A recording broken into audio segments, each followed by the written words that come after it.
The entrance sign to Riverside Lakes isn't supposed to be next to the river. And this is the worst I've seen it in years. It's not the cavalry, but a plumber to the rescue.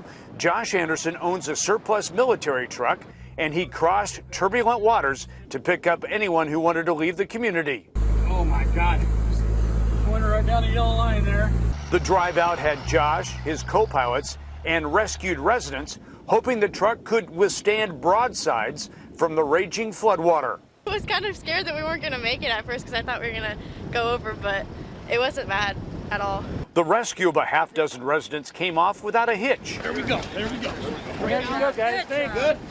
And most brought out a few belongings, not knowing when they can return. You can see and hear the torrent of water rushing across the only road into Riverside Lakes, and this is why Anderson decided one harrowing trip in was enough. If we had to, we could go back, but we might have to take some life jackets with it just in case. So yeah, it was a little scary, but it was good. I'm glad to help everybody. Those who came out in the truck let Anderson know they appreciated his drive to help.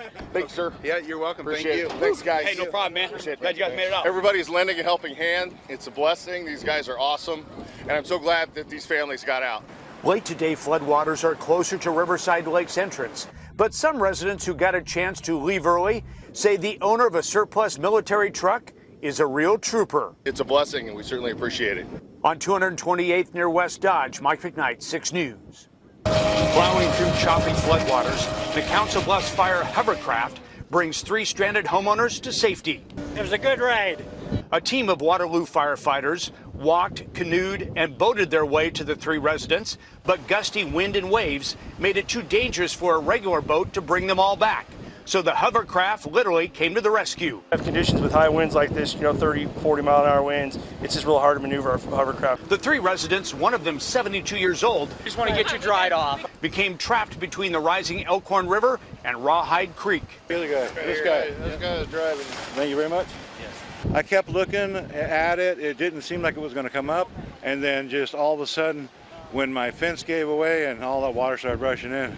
Family waiting anxiously on a windswept road greeted their loved ones. She had enough sense to get out while the getting was good. But you didn't, huh? I didn't. The last ones out are the Waterloo firefighters who made it into the stranded residents. Despite a 45-mile-an-hour wind, 30-degree temperatures, nobody was going to be left in the middle of a rising tide. They went over and above the Call of Duty. Even a family dog hovers to safety. At 252nd and Rainwood, Mike McKnight, 6 News. You can see from the air and hear on the ground why about 240 residents can't drive out of Riverside Lakes.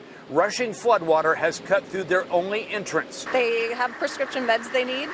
Outside, Jenny Woodward picked up medicine for neighbors inside, and 6 on Your Side is making a delivery, thanks to airboat owner Brad Brown. No, I'm just one of many guys, we just happen to be in the right location with this airboat. After the airboat pulls up to a makeshift dock of mud, we go looking for a specific resident. Are you Molly? I'm Mike McKnight, Channel 6. Somebody gave this to bring to you. It looks like it's pretty important medicine. Yes, thank you very much. I appreciate it. Some of her neighbors are shuttling out on airboats piloted by several volunteers. And I just want the kids to be closer to doctors and resources and just with family, and I don't want to get stuck here. But many residents of Riverside Lakes are staying put. Yeah, they're just glad to be out of school.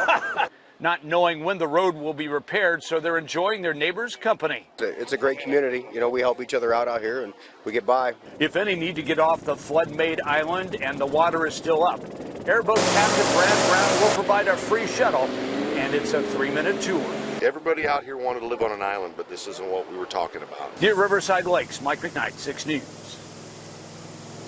Way down that flooded road lives the Starks. It's going to get worse, so time to get out. And Brad Meck used his airboat to rescue his friends from the rising Elkhorn River. It's seeping through the floorboards, coming through the air ducts. Those rescued brought belongings for an expected long wait before they can get back home, and pets won't be left behind. Like Rowdy, the Alexander's lab, in their boat, the family rescued themselves. Woo! With help from Waterloo firefighters. We were going to try and stick it out, but we just were scared if it kept rising. The Alexander's home is surrounded by floodwaters, basement was filling with water a little bit, but it's been there 120 years, so hopefully she still holds strong. The floodwaters rose fast through the morning, closing westbound West Dodge at the 228th Street exit, and the eastbound lane wouldn't be far behind, as I could see leaving the Waterloo area. I think I got out just in the nick of time.